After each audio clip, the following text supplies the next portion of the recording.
હતો. આજે મારો થોરો ભવન. નમસ્તે. આજે મારા થોરાની ઘરવાળી ભીખી. નમસ્કાર. આજે મારી પ્યારી પોતરી ગૌરી.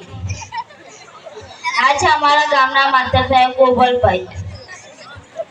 આજે અમારા ગામના માસ્ટરના માસ્ટર દશરથભાઈ. તો ચાલો મિત્રો, આપણે પરિચય તો મેળવી લીધો, તો આજનું આપણે નાટક ચાલુ કરીએ કે અમથા કાકા પોતાની પુત્રી ગૌરીને નિહાળે મોકલે છે કે નહીં. સ્ટાર્ટ થયું નાટક.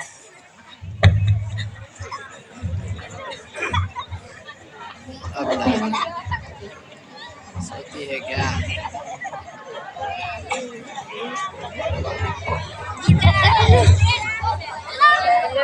એ આવો આવો માસ્ટર સાહેબ, આવો. ઘણા દાડી ખાઈ લે. હવે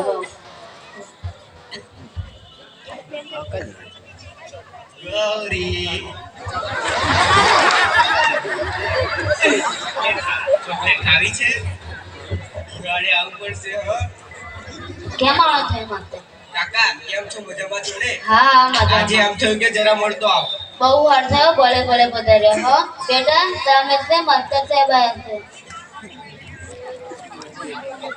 કાકા વાત જાણે એમ છે કે આ અષાઢી બીજના દિવસે જેટલા 5 વર્ષના બાળકો છે એમને નિહારમાં દાખલ કરવા છે. તે તો સારી વાત કહેવાય. પણ કાકા તેમાં તમારી દીકરી ગૌરીને આ વર્ષે 5 વર્ષ પૂરા થયા, તો આ બીજના દિવસે તેને નિહાળે લઈ આવજો.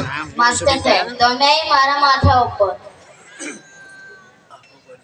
લ્યો આ આપ્યો, પણ છોરીને નિહાળ મેળવાની એમ વાત કરો એ ખોટું. છોરીને તો નિહાળ નહીં મેળવો. આજ સુધી મારા મધર કે એમના મધર છોરીઓને નિહાળ બતાવી નથી. તે ઘરમાંથી નહીં થાય. પણ કાકા એમાં ખોટું શું? બસ માસ્ટર સાહેબ, હવે ના બોલશો. એ વાત નહીં લેવા દે તો હાલ. જો હું જાઉં છું. એ બોલે સાહેબ આવજા તું તારે. હું કહું છું, સાંભળો છો? બોલ બોલ. હવે આ જમાના છોડ્યા ભણવા ગયેલો તો કાંઈ ખોટું નથી. આપણે નથી ભણ્યા તો છોકરાઓને નથી ભણાવવા. અરે એવું કાંઈ ના હોય. આ 15 છોકરાની છોકરાની નાચ જાત નથી રાખી. એ કહું છું, જરા સાંભળો છો? જરા આમ આવો ને. બોલ, શું કહે છે?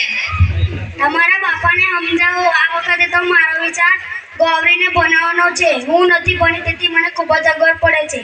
આ જમાનામાં મારી દીકરી ન ભણે તો તેની શી ભલે થાય. હા, હું બીમાર સમજાવું છે. બાપા, આજે એક વાત કહું? બોલ બેટા બોલ. બાપા, આજ સુધી તો આપણા કુટુંબમાં કોઈ છોરી ભણી નથી, એ તો હું જાણું છું. પણ ગૌરીને ભણાવવાનો તો મારો વિચાર છે. જો તમે રજા આપો તો. હવે તમે બધા મને શિખામણ આપવાની હોય તો સારું. આ 15 સૈનિક છોરીઓમાં મેં જોયું છે, એ દિન જો પડે એના કરતા ભગવાન મને લઈ જાય તો સારું. અરે જરા હરખી વાતો કરો. ભગવાન હોને હવા વરા ના કરે, નહીતર તમને ઠીક લાગે એ કરો. રામ રામ. બાપાને સમજાવવા અઘરા છે. આખું ગામ બોલ જીલે છે, તો આપણાથી એમના ઉપરવટ ના થવાય. જેવી રામની મરજી મારી દીકરીના નસીબ. એ આવો આવો માસ્ટર સાહેબ, આવો. ઘણા દાડી ખાઈ બેહો બેહો. આજે બે માસ્ટર સાહેબ સાથે દાળમાં ગાળું લાગે. બોલો માસ્ટર સાહેબ, કેમ આવવાનું છે? કાકા આજે એક માંગણી લઈને આવ્યો છું. મને વિશ્વાસ છે તમે જરૂર પૂરી કરશો. બોલો તમારે પોર તમે આયા હતા તો નિહાળમાં પાણી નાખી નથી બતાવ્યું કે શું? સોરા માટે કોઈ અગવડ હોય તો કહો, હમણાં વક અમારે ટેકો કરીશ. કાકા એ તો તમે એને ગામે ઘણું આપ્યું છે, પણ જેના માટે આ સગવડ ઊભી કરી છે એ બાળકો જોઈએ છે. તે ગામમાંથી લોકોને છોકરા આવે છે. છોકરા તો ઘણા આવે છે, પણ છોરીઓ ભણવા નથી આવતી. ગામ આખું તમને મોભી માને છે. તમારે એક અવાજે ગામ આખું ઊભું રહે છે. જો તમે આજે નિશાળે ગૌરીને લઈને આવો તો ગામની બધી છોરી ભણવા આવે એમ છે. એ તો સાહેબ પણ કહેતા હતા. કાકા તમે તમારી દીકરી ગૌરીને નિહાળે મોકલો તો આખું ગામ એમ છે. છોરીને ભણાવીને હું કરવાનું? એ તો ઘરનું કામ જ કરવાનું હોય. મર્યાદામાં જઈએ તો બારનું નામ કાઢે. આ ભણતરની કલીમાં તો મારું ફ્રૂડું હોય. ના કાકા ના, ખોડાની તો કીર્તિ વધે, આબરૂ વધે, ગુણ તો એના વારસામાં જ આવે છે. આજ સુધી જે વાતનો ચીલો નથી પડે એ મારે પાડવાનો. એ જ તો મોટી વાત છે. સારી વાતનો ચીલો પાડે ગૌરવ લેવા જેવી વાત કે કાકા. છોકરા પણ એટલું જ છોકરા પણ એટલું ઓછું છે, છોરીઓને ક્યાં નોકરી કરવાની છે? પરંતુ કાકા હવે તો બધા છોકરા ભણે તો છોરીઓને શું કામ અભણ રાખવી જોઈએ? હવે તો સગા સંબંધમાં પણ ભણતર જોવાય છે. જે વાત તમારા જમાનામાં નામદાર ગણાતી તે છોકરાના યુગમાં નથી.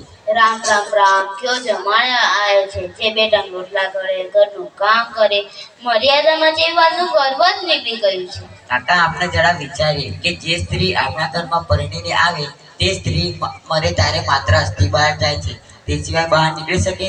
એ મર્યાદા મોજમાં જીતે છે, ઉલ્લાસ બંને ગુંગળા ભરે. બસ આવું જીવન તમારે તમારી ગૌરીમાં જોવું છે. ગૌરી ગરુડામાં આવી તો આ દીકરી મારી ગૌરી તો હારામાં હારું ગોતું છે. એ દુખી થાય તો મારો જીવ અગોદે જડે. બેટા તારે નિહાળે જવું છે? દાદા તમે મેળવા આવશો તો જઈશ. માસ્ટર સાહેબ, જિંદગી હું પહેલી વાર કબૂલ કરું છું કે મારે ભૂલ છે. કામ આખેવાણી કર્યો, બોલજી રહ્યો. મને યાદીના 2 વર્ષ થયા. જેટલી ચોરીઓ મારા લીધે એ ભણ્યા વગર રહી ગઈ. પણ મોટા માસ્ટર તમે જ કહેવો સાહેબ. કાકા ભણતરની વાત ઘેર ઘેર લઈ જઈ એ અમારું કામ છે. જમણા પ્રમાણે તો બહુ રૂઢિવાત છે સાહેબ. આ તો પુણ્ય નડ્યું. જ્યાં મંદિર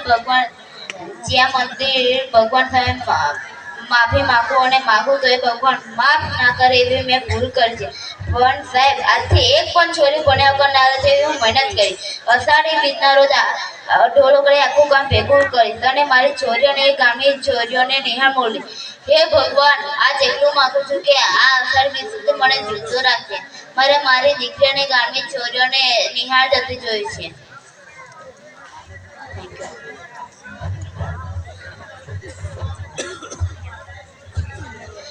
बेटी हूँ मैं, बेटी मैं तारा बनूंगी, तारा